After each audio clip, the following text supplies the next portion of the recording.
Welcome to the Two Disabled Dudes podcast. We believe life is about how we react.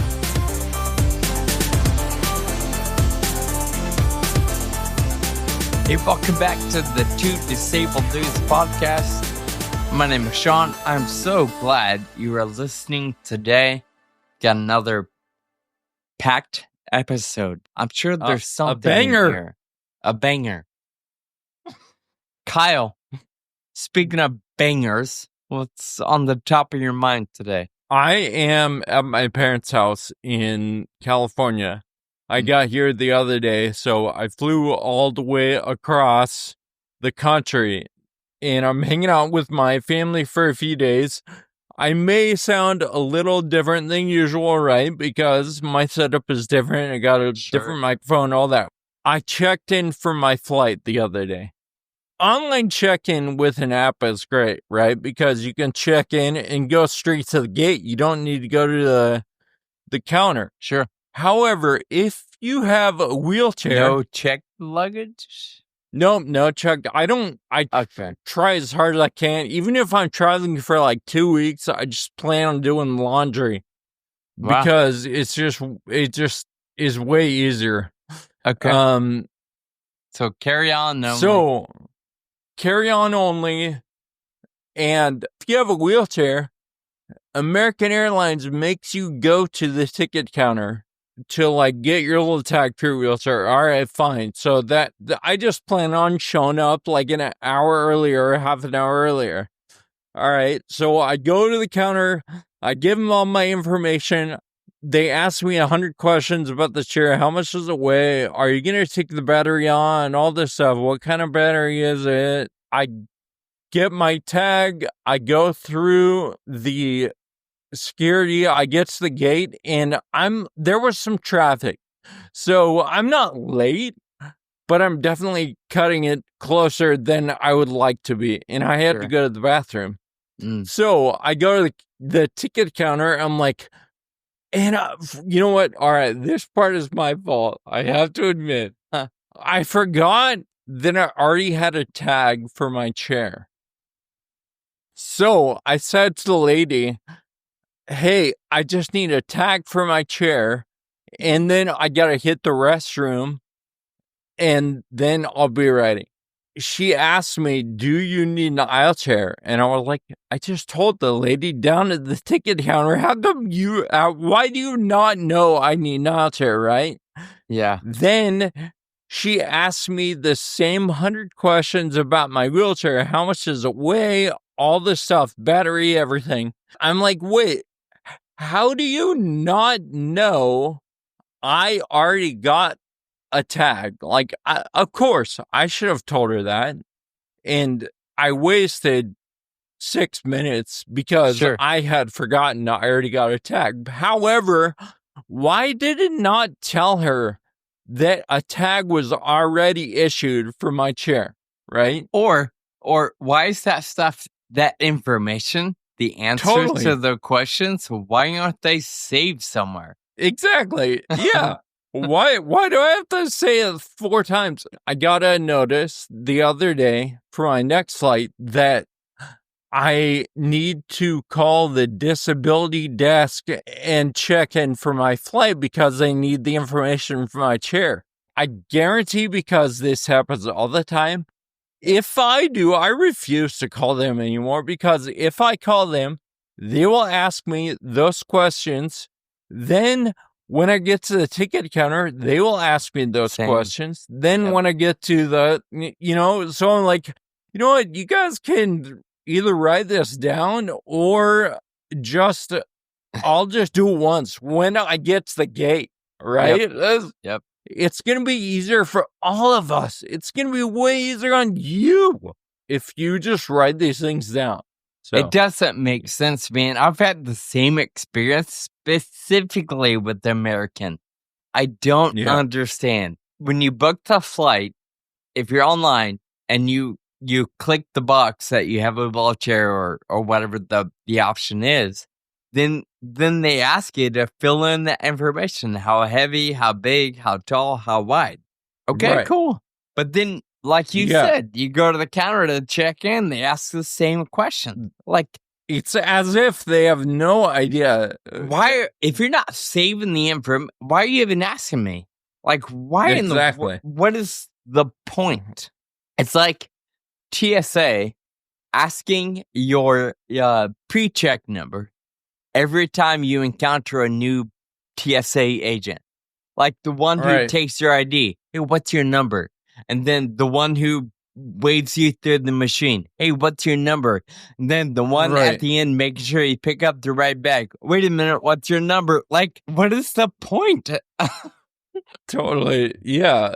I don't remember if I talked about this, Kyle, but somebody asked me recently.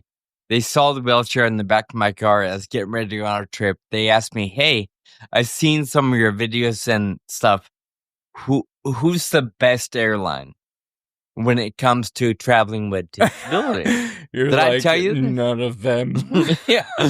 No. So I essentially have said, honestly, they all have opportunities, but I find Southwest to be the simplest because you don't have to do anything except show up to the now, granted, you could do it online. I never do. Because I always check my bag, Kyle. Probably because I still walk a little bit with my chair. So it's easier for me to not deal with a suitcase. Right. So Yep. I always check my bag. And while I'm there, they just put a tag in my chair and they handwrite where you're going, any damage. Okay, see you later. Get a claim at gate ticket. When I go to the ticket counter right at the boarding gate, they don't ask me questions. They just take my boarding pass. Okay, your name is XYZ and the brand, everything good. All right, here you go. Like, it is so simple. They and write it nothing down. is repeated. Yeah. I think that they don't have some expectation of saving it. I think Delta, American, and others, they save it because I think they think the ideas will make it easy. But they don't save it, and they aren't making it easy. Whereas Southwest, we're just going to write it down, and who cares? You do you. Yeah. I went to the gate one time, and I hadn't checked in. Well, I've done that a couple times. And the gate agent always gets annoyed that I don't have my tag yet, right? Like, they don't have one on hand. And I'm like, you know what? Why is this my fault? So, just put a tag in your drawer so I can come straight to the gate. Oh my gosh. I'm mostly gonna Southwest, they do this tiny little string tag, right? So you just tie it through like anything else.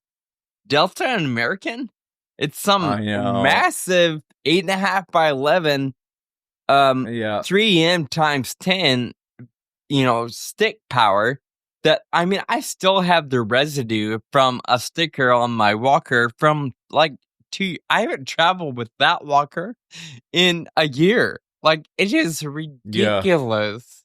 Yeah, I have stickers on my chair from India. No stickers, please, because they'll last forever. One of these days, the airlines will get it right.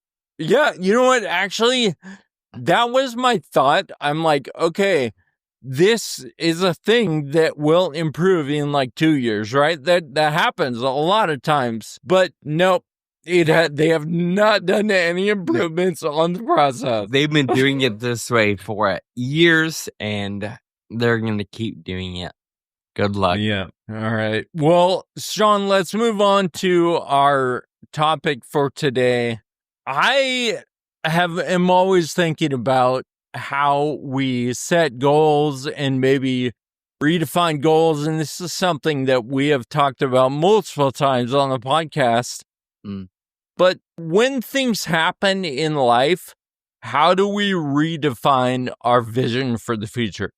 And obviously a big one is when we're diagnosed, right? Like that throws a wrench in everything. You have to reimagine everything, and you have to redefine yourself, like what it means for success, for fulfillment, all that stuff for the future. And so, even though we've talked about it multiple times, I wanted to kind of do a little bit more of a dive into redefining ourselves when things happen in life. Sure. Do you feel like you've had to redefine your future recently? I know we all have, we both have 5, 10, 15 years ago, but anything recent? I think partly I still hung on to marriage and kids for a long time. I think I passed that, but I think that's the most recent one. And especially being at home, I think with my parents and with my brother and my niece and nephew, who are really, really awesome. For me, that always kind of resurfaces. I think I'd come back to, I'm doing something else. I'm trying to follow who I think I am. I guess, I don't know. That sounds weird to say it. And so anyway, I think that's probably the one that's most recent and top of mind at the moment. Sure. I wonder if that struggle is, a deep desire to be a husband and a dad, or, which I'm sure it's some of that, but is it also more of a struggle because that's the largest social norm? Totally. Like if there was, if 50% of the country wasn't married and having kids, would it be as big of a deal?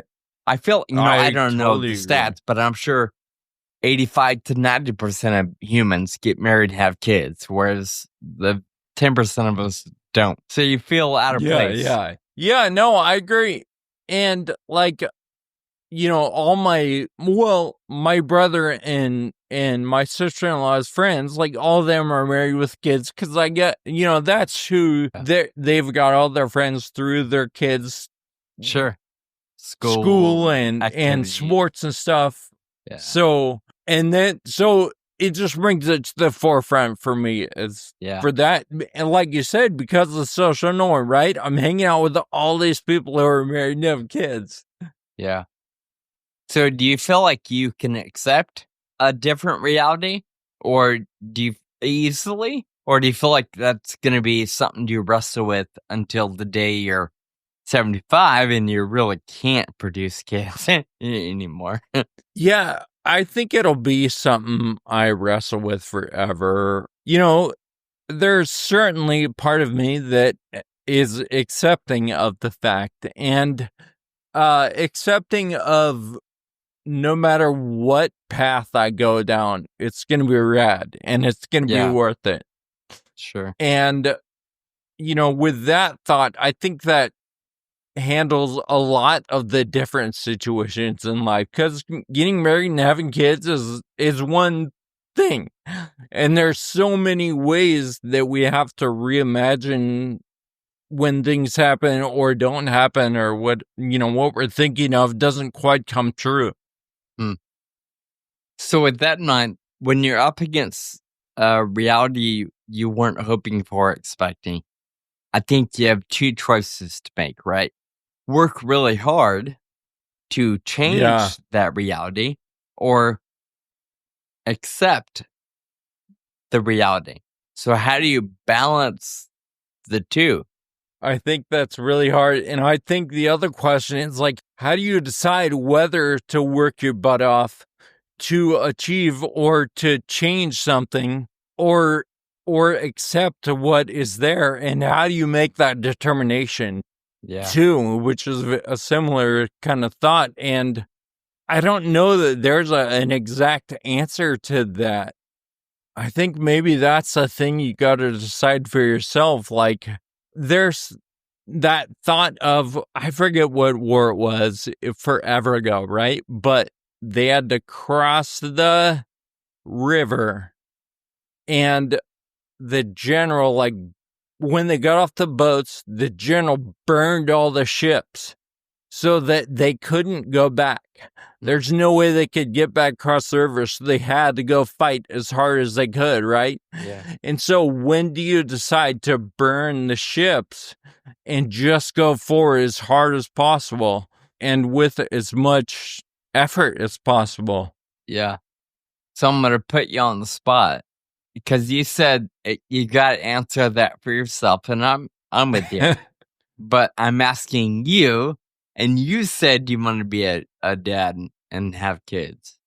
So to me, right now, there's two options, right? Like, maybe not so much a priority. Other option is get online, get on Tinder, speed dating. You do whatever it takes. Every time you meet somebody, hey, you single?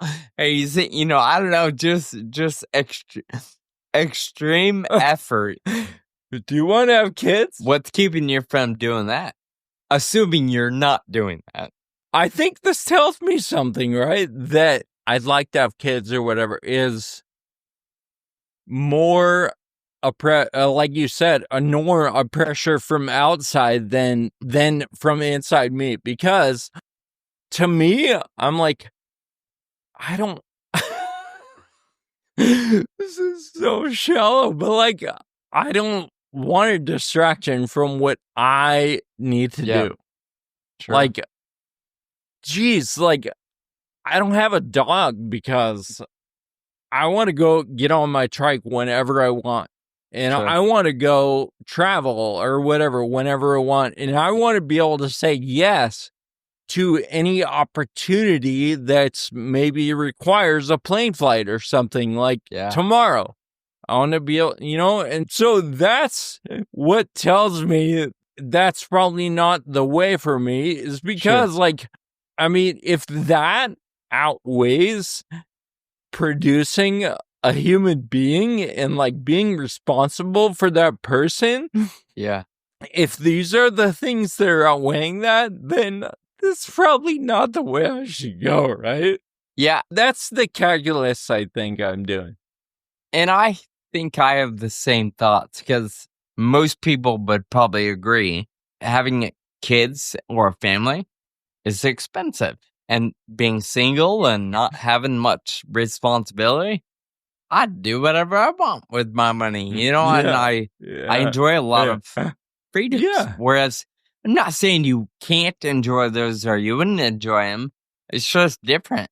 I think the older we get and the longer we get to enjoy, I imagine with a spouse or kids, they're constant compromise and sacrifice, right? Yeah. You want to go see the Shoot 'em Up Bang Bang movie, but your kids wants to go see Moana. You're gonna go see Moana, right?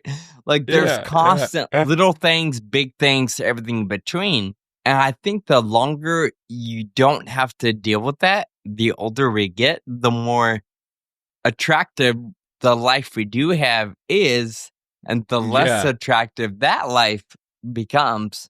And the only pressure is your friends and family are all doing it, so why aren't you doing it, right? So I'm with you on not necessarily shallow or selfish, but we've been doing it for 40 years, so it's fine. Like, it works. Why change it now? It was too late. We missed the boat. If something changes and my heart changes from what I just mentioned, wanting to be flexible, I'm down to follow that. But right now, this is where I'm at, Sure. So, Sean, you've talked about, and we've talked about goal setting and vision for the future, and I'm totally deflecting right now to get off the subject of marriage and kids. But why do you think it's important for all of us? I mean, I guess we kind of already all do. Maybe it's kind of natural, but why do you think it's important to have a goal or vision for the future? I believe you've got to have something to work toward. If you don't have a target or a goal in mind, then you're a ship at sail with no rudder and no sail. You're going to go wherever life takes you. And that might be beautiful, but chances are it's not. like the very slim chance that you'll end up at the island you're trying to get to is just incredibly slim.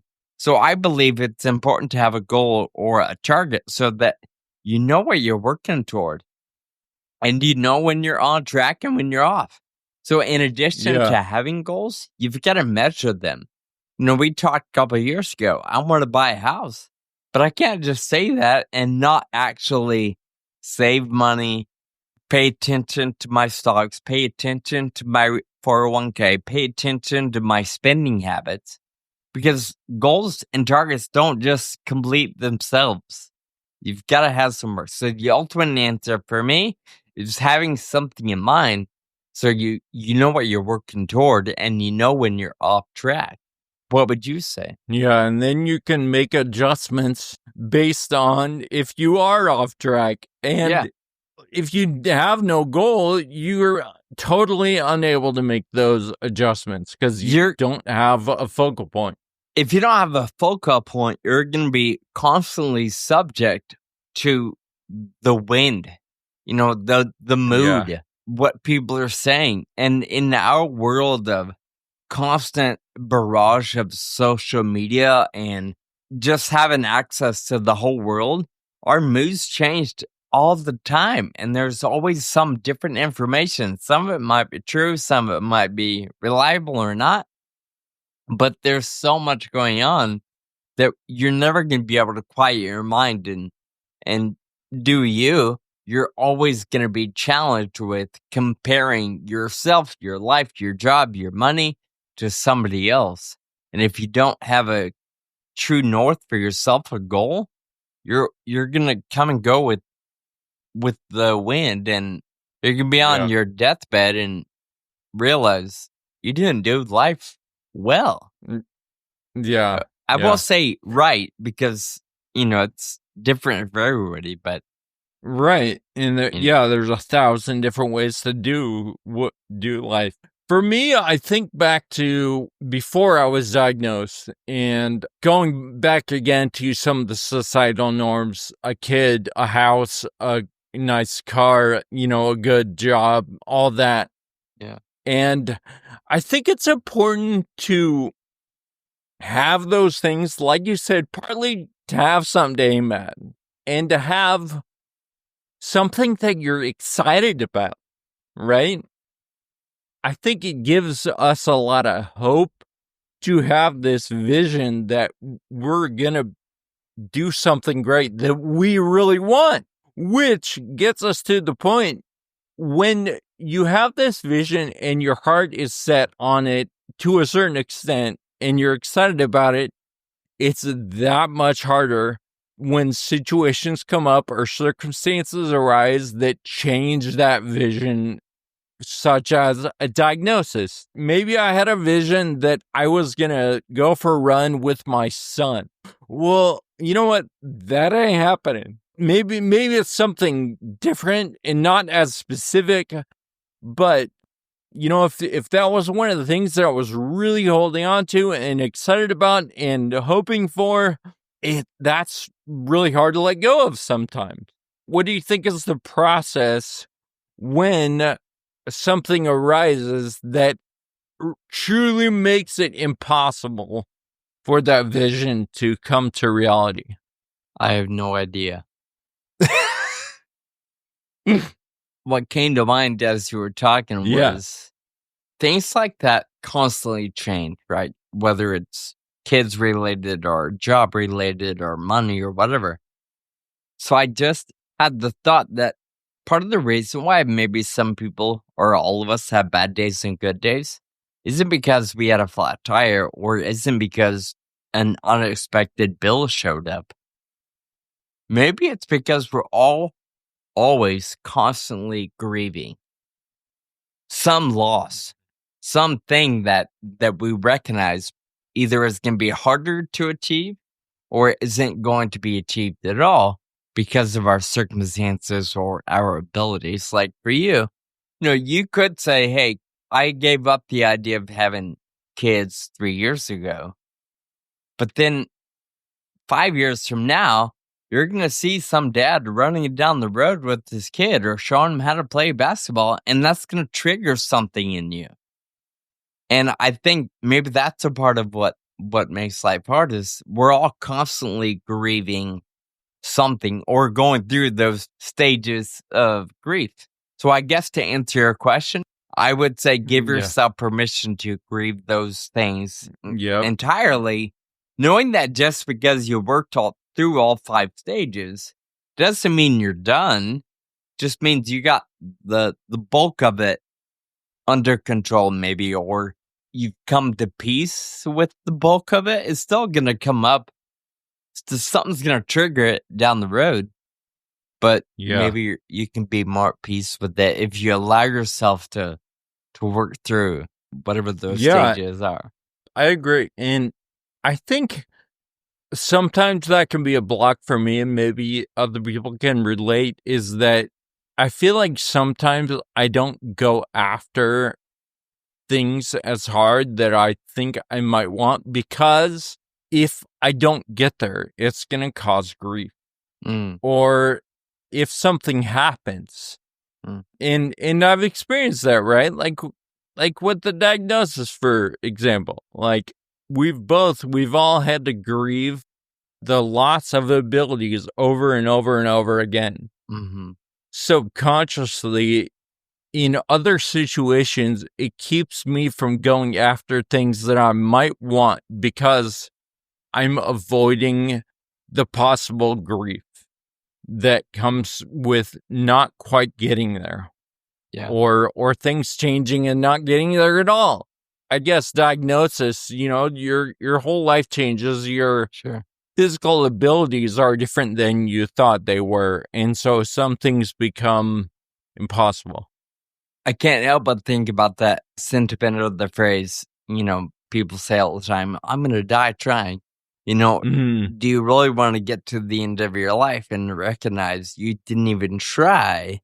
Or would you rather give it an honest effort and see what happens? Like, I hate that I didn't get very far on the world's highest paved road, but I still achieved something. Like the fact that I put all the work in, trained, and traveled all the way to India and put in the effort. Like, most people would never even think about doing something like that. So I still feel proud that I set out to do it. Right. I would much rather have that small experience than to look back and say, I said no to that. Like, I kind of wish I would. Yeah, that's a really good point. And also, I don't know that these situations relate exactly, but like with the thing about getting married and having kids, and this can relate to so many different things. There are other things in life. There are 1,000, like we said, different ways to do life, whether it's getting married, having kids, or going to India and giving it a shot up the highest paved road. There are 1,000 different ways to do something big in whatever you want to do, right? And so when I'm thinking about something as big as getting married and having kids, maybe there are other things that could take time and focus that are just as great, just as fulfilling, that are just different. I like the word fulfilling because I think that's something we all want, right? A fulfilled life, or a career that's fulfilling and rewarding, or a family that's fulfilling and rewarding. Like, I don't know that I need kids to feel fulfilled. Part of the filling that gap for me, probably like you, is being an uncle or having friends that have kids and be able to hang out with them and be close to them and be a part of them growing up. It's different. You're not there every day. There's still some fulfilling factor of being a part of a child's life. even though a little more removed as a friend or an uncle or whatever it may be, I personally find some fulfillment Yeah. in that. And there are so many kids, maybe 4 or 5, that my friends have that call me Uncle Sean, and we're not related whatsoever. Yeah, But yeah. I have so much fun being close to those Yep. families. I agree with that, yeah. And I also love when the babies start crying or they have poopy diapers or they're in a bad mood. I love being able to say, all right, see you guys later. Exactly. See you next time. Exactly. All right, Kyle. So we're all over the place. We're trying to figure out life for ourselves. Hopefully somebody else can shoot us an email or a note and be like, hey, here's what I've done or here's what I tried. But also we can do that for listeners. So when you're having to set new goals and think about new realities, what advice would you give somebody struggling with their, we'll call it, new normal? Yeah. I want to go back to something that you mentioned a few minutes ago. Allow yourself to grieve. Allow yourself to go deep and feel like crap for a little while. Get that pit in your stomach. Let it sit there. Because I feel like, I don't know, maybe like the lower we allow ourselves to get, the more potential there is for us to bounce back. Like almost like loading a spring. Get down there and feel how crappy you feel. Sure. And let that fuel your need to get out of that spot. And then also, I feel where you want to go. There's so many things that are subconscious, right? Like, dude, when I'm on vacation, when I'm sitting on the beach somewhere, that's when the ideas come, right? And so I feel like letting go, we talked to Jay about that a little bit, is allowing yourself to be low and to feel the feelings and somehow let it go. And when there's nothing, that's when it's going to come to you where you should go next. That's, I don't know, obviously, like, that's not exactly a prescription because there's a lot of feelings in there, but that's what comes to mind when I'm thinking of how ideally I would want to figure out what to do next. The sooner you can let it go, the sooner you can start rebuilding on some other vision or dream. I would add, somebody said this recently on the show. It's something we've all probably said, in some way or another, or read or heard. In fact, I think it was Jay. And even I can think back to Dr. Feigenbaum. We've had him on a couple times. Part of the challenge is not focusing on what you can't do. Don't focus on what you've lost or what changed. Discover what you can do now. What abilities you still have. What areas of life can you impact for other people or for yourself? I'm never going to be a lineman in an electric company. Not that I ever wanted to be, but I know I can't do that. I can't be a fireman. That's not in the cards for me. But instead of focusing on what I can't do, as a kid, I used to want to be a U.S. Marshal helicopter pilot. Like that specific. Well, I'm pretty sure I can't fly. Nobody's going to pass me on the safety aspect of flying. Even if I do have amazing vision and can math and understand engineering controls and whatnot. Well, I don't focus on how I can't do that. I now focus on what I can do and develop where I think I can make an impact.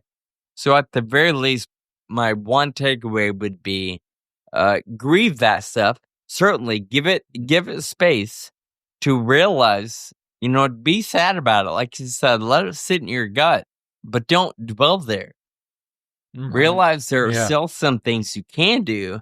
And even if it's just one or two things, make those one or two things the best versions possible because of your impact or your energy. I don't think anybody's going to look at your life, Kyle. Let's say, I'll be morbid for a second. Let's say, Kyle, you died today. I don't think anybody's going to get it up at the podium and during your services say, man, he didn't have kids. He didn't have $1 million. He never won nobody's going to get up there and talk about what you didn't have or didn't do. I think everybody's going to highlight what you were good at, the one thing. What you did achieve, they're going to. So, I don't know, it's just shifting that perspective to realize just because you thought you wanted to do this or you thought you wanted to do that, generally speaking, you're the only one that wanted that so bad. Nobody's going to hate on you because you didn't get there. And it occurs to me that one specific thing that you're grieving, if you can figure out how to let it go, there's 1,000 things you could do. There's infinity things you could do, right? Yeah. But you're clinging to that one possibility that didn't work out. Yeah. And because you're so focused on that, you can't see the infinity other options that could create an incredible life. In our local news here in Sacramento, a couple days ago, or maybe the last week, there's a story of a young man, and by young, probably 30s, early 30s. He's got a daughter. I do know that. I have no idea how old she is, but, he's got his whole life ahead of him in his career, whatever. But he was on a windy, mountainous road in the rain, I believe, and took his eye off the road for a few seconds. And next thing you know, he's airborne going up some embankment. And his truck rolled 30 or 50 feet down a mountain. And nobody could see him. And the way it rolled and got crushed up against some trees, there was some pressure on his leg. He was sideways. Blood was rushing to his head. Alone. And stuck in that position for 24 hours. Before somebody realized there was an accident and somebody might be in that truck down the road or down the hill.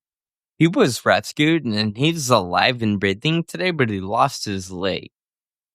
And in the interview, he mentioned, I should not be here right now. I should be dead.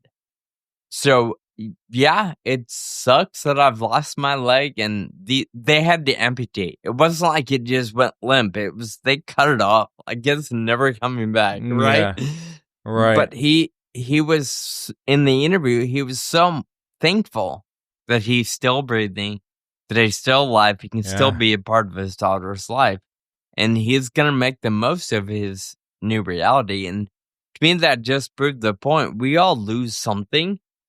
Hopefully not that dramatic, but you never know. And instead of focusing on what you lose, focus on what you can do. Yep. Oh, man, that is a perfect way to wrap things up.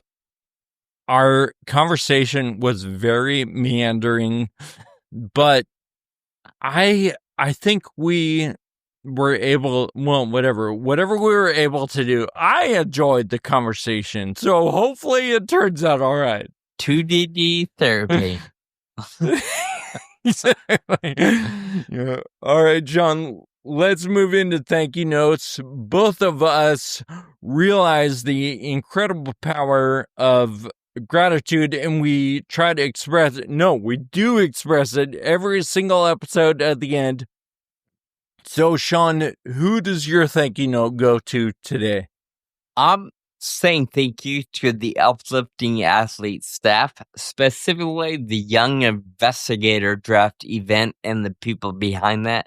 As we've talked about on the show, we attended their event this year, and they helped connect us to so many people. And they even let us, I say it a lot, crash the party, right? We set up a booth and microphones and cameras, and we recorded a handful of people, and just the connections we made because of how gracious and supportive they've been. So I'm saying thank you to UA or Uplifting Athletes. In fact, I'm wearing a hat from one of the organizations that we're now connected with, Association of Creatine Deficiencies, ACD. We interviewed Heidi Wallace, who runs that organization. Anyway, just a phenomenal opportunity to meet people and be part of what they're doing. So a big thanks to Rob Long and Brett Brackett and the Uplifting Athletes staff for giving us the freedom to tag along. That was an incredible opportunity, and it will continue to be because they're so dedicated to just bring people together. And I will note, we're putting together Brett's interview that we did with him, and we're looking for photos, and he gave us a few photos, and I was just searching around the internet. I found a trading card of Brett from when he was at Penn State. College and ball. I bought it. I'm going to have him sign it. So Sweet. Love it. That's cool. Who's your thank you note this week? My thank you note goes out to my brother and my sister-in-law, Colin and Gina. We had dinner last night, and they cooked steak and asparagus, and we had a salad, some bread, whatever. It was a really good dinner, and they invited friends over. We had a little fire in the backyard, and they have just created a home that is welcome to everyone, and it was a lot of fun. Just real simple, but thank you to Colin and Gina. That's awesome to hear. And it takes work to build a home where people love to hang out, right? It's not, that doesn't happen by accident. So kudos, Colin and Gina. Thank you for listening today. You can check out our show notes for this episode and any episode that you've heard. Check it out at twodisableddudes.com. Please check the podcast out on all the podcast apps. Give us a review, 5 stars. Until next time, keep living with urgency. Thank you for listening to the Two Disabled Dudes podcast. This show is possible with your support. Visit twodisableddudes.com to stay connected. Find us on Facebook and Instagram. And be sure to subscribe on your favorite podcast player.